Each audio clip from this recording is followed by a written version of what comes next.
Hello everyone, welcome to my channel LJ Disnani TV. Kumusta po ang lahat? Nagbabalik ang inyong LJ Disnani TV. Ayan, andito tayo guys sa kusina. Balik sa pagluluto. Magluto tayo ng beef goulash. Ayan, masarap na beef goulash with pasta. Kumusta po ang lahat mga YouTubers? Kumusta? Saan man kayong dako ngayon? Lagi pong mag-iingat and God bless.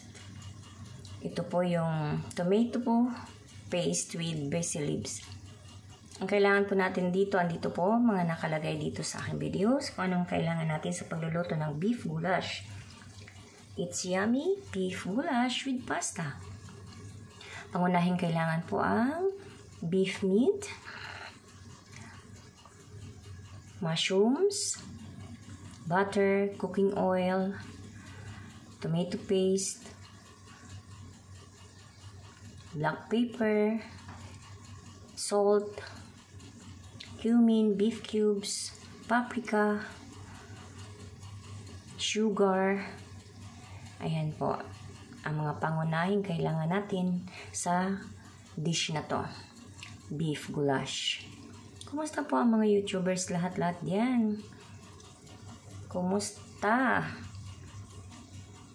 Si Smell Kahakulbi, Manay June, Ate Miles, sa lahat-lahat po, nangungumusta ang inyong LG Disnani TV. Bumabalik Lula TV.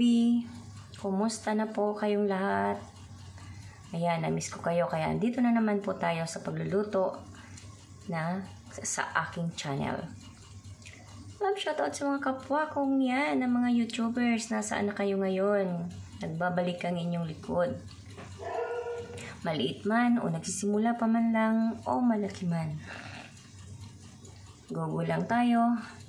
Kahit anong challenges kaya natin yan. Ayan po, naglagay ako ng konting sugar para sa mas malasa. Kailangan din natin dyan ng konting sugar, parsley leaves or basil leaves. Then, kung wala kayong mga fresh, pwede na po yung dry herbs. Ayan. Pwede rin maglagay ng oregano. Ayan po yung mushroom na saute na po natin yan. Una lang pong pagluto dyan, ayan po yung pasta na boiled ko na. Ready na yan. It's ready. Mimix na lang natin ang sauce na yan. Saute na muna po yung garlic, onion. Unahin po muna natin na i-fried konti yung beef meat for 5 minutes. Baliktaran side by side. Then hanguin natin at lutuin naman natin. Una, i-fry din natin yung mushroom na hinati natin sa 4. Ayan po yung tomato paste with basil naman yan.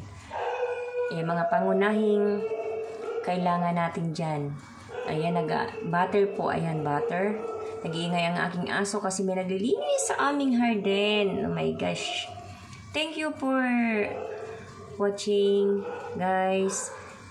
Manood po ulit kayo sa aking mga videos. Thank you so much. Maingay na ang aking aso. Ayan po yung mga ibang kailangan pa. Cooking oil, paprika, black pepper, dry herbs, at konting lemon juice po. Ayan, ang konting lemon juice natin. Kahit hindi lang, kahit 2 teaspoon. At ita-timer natin yung sauce na to na pinapaluto pa natin, pinapalambot natin for 45 minutes. Then after 45 minutes, timplahin at ilagay na po, isama na tong mushroom. Ayan, napakadali lang pong i-prepare. Mga nanay dyan, mga kanani, love shout out and thank you po. God bless, lagi mag-iingat. Thank you for watching. Bye-bye. Thank you.